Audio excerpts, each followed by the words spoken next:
Autiņbiksītes Hagijs piedāvā raidījumu jaunajiem vecākiem Māmiņu klubs.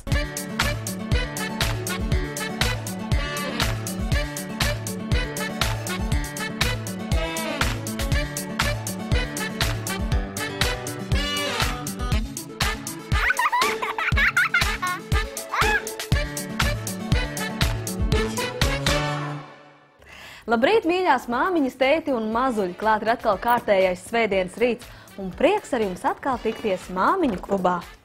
Norūdīt varam sākt no pašas agrās bērnības. Tas ir normāli, jo mēs jau nezinām, kā mums veiksies. Ir jāskatās, kāds ir bērns.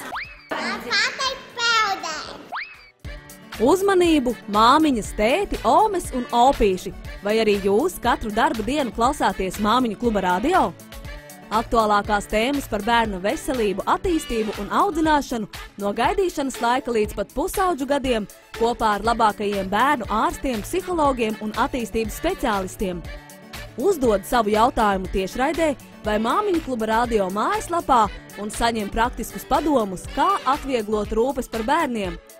Raidījumu vada psiholoģe Diāna Zanda un jaunā māmiņa Kristīne Virsnīte. Tiekamies Māmiņu kluba radio darba dienās no pirmdienas līdz ceturtdienai, 3 dienā Latvijas Rādio 1 vai internetā.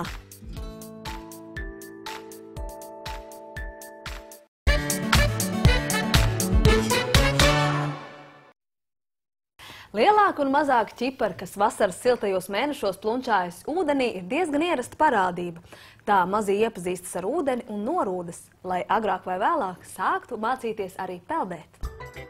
Tas izklausās neticami, taču peldēt prasmi bērniņš var sākt apgūt jau no 8 mēnešu vecuma. Tas gan, protams, nenozīmē, ka mazais 1,5 gada vecumā peldēs tauriņu stilā. Tomēr pareizi pamatu ielikšana peldēšanai ir ļoti svarīga. Turklāt arī peldēšanu, līdzīgi kā citas lietas, bērniņam visvieglāk ir iemācīt ar rotaļu palīdzību. Bērniņu meitenes turam pie padusītēm. Ļoti pareizi saņemam plaukstiņu, lai brīvi bērniņš turās pie jums. Viens no visērtākiem veidiem pašreiz, kā ir jūs atvieglot, jo jūs redziet, ka visu nodarbību bērniņu noturēt variet jau paņemt savus riņķīšus rokā. Jūs redziet, ka bērniņu noturēt jums ir diezgan nērti. Tāpēc mēs šobrīd izmantojam šos riņķīšus, kuri ir ļoti labi un bērniņam palīdz ķermenīt pacelt augšā. Rociņas mēs turam šauri, lai nav pleciņi plati. Rociņas ir šauri, izstieptas priekšā, šādā veidā. Un mamīte tātad tur pie rociņām, un pirmais, ko mēs bērniņam iemācam, ir nogulties smuku uz vēderiņu. Pirmais ir kāju darbība, guļus. Pie peldēt apmācības mēs iemācam kājiņu šādā veidā. Šādus riņķus var izmantot bērniņiem jau no 8 mēnešu vecuma līdz pat 6 gadiem. Turklāt tie noder nevien baseinā, bet arī dodoties atpūsties pie atklātiem ūdeņiem. Ļoti ērti, ļoti droši. Viņa pati skrien iekšā ārā, tad principā tu var sēdēt, baudīt sauli.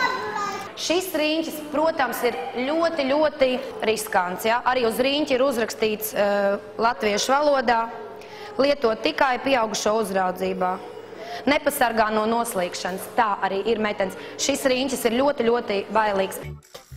Peldēšanas palīglīdzekļi ir daudz un dažādi, un tas, kuri no tiem būs nepieciešami, ir atkarīgs no katra konkrētā peldēšanas trenera. Tieši tāpat kā paņēmieni, kā mēs mazajam palīdzam iedraudzēties ar ūdeni, lai sāktu mācīt peldēt.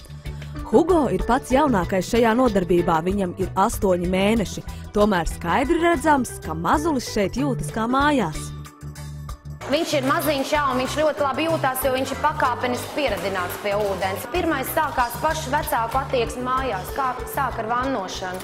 Jo, ja bērniņš nobīstās, redz, te viņš saprot, ka tam ūdenim nekas slikts nevar notikt. Paņemam rokās dēlīt un pagriežamies uz to pusīti.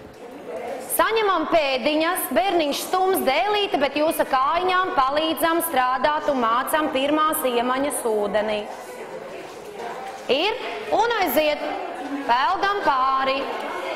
Mēs esam 3. reizi, un ja pirmajā reizē bērniņš kājiņas vēl vilka apakšā un bija nedrošs, kaut gan mannā viņam patika vienkārši laikam tas plašums ūdeņa, tad tagad jau viņš kājiņas stiep uz aizmuguri un kustina, un arī rociņas jau kustina un nav vairs tik bailīgs. Apli ar rociņām un peldam pāri uz otru pusī.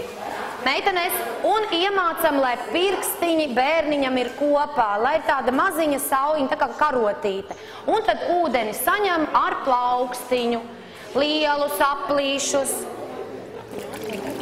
Lielos apļus taisam. Bērni, teiksim, līdz 3 gadiņiem ir kopā ar mammīti.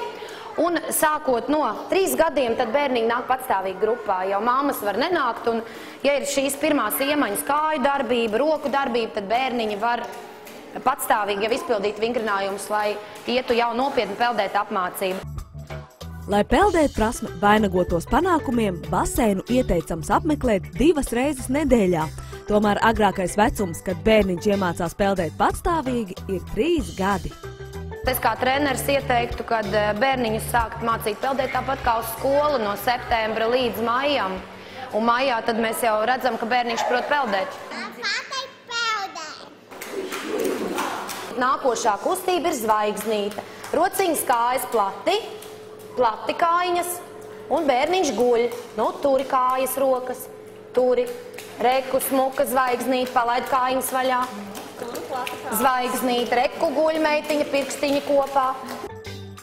Tomēr jautras, relaksējošas rotaļas ūdenī un peldēt prasmes apgūšana nav vienīgie iemesli, kāpēc mazajiem vajadzētu draudzēties ar ūdeni. Kāpēc es, piemēram, bērniņu gribu vest uz ūdens nodarbībām, ir tāpēc, ka viņš norūdās ūdenī, un līdz ar to arī tas viņa veselībai. Un tā kā, man liekas, ka bērniņiem, tas ir, viņš var atbrīvoties, viņš nav sasprindzis, ja vien viņam tas patīk, nevajag to uzspiest. Un tā kā viņam patika, es arī, kad gaidīju bērniņu nāca uz baseinu vingrot, un varbūt tāpēc arī viņam ūdens patīk.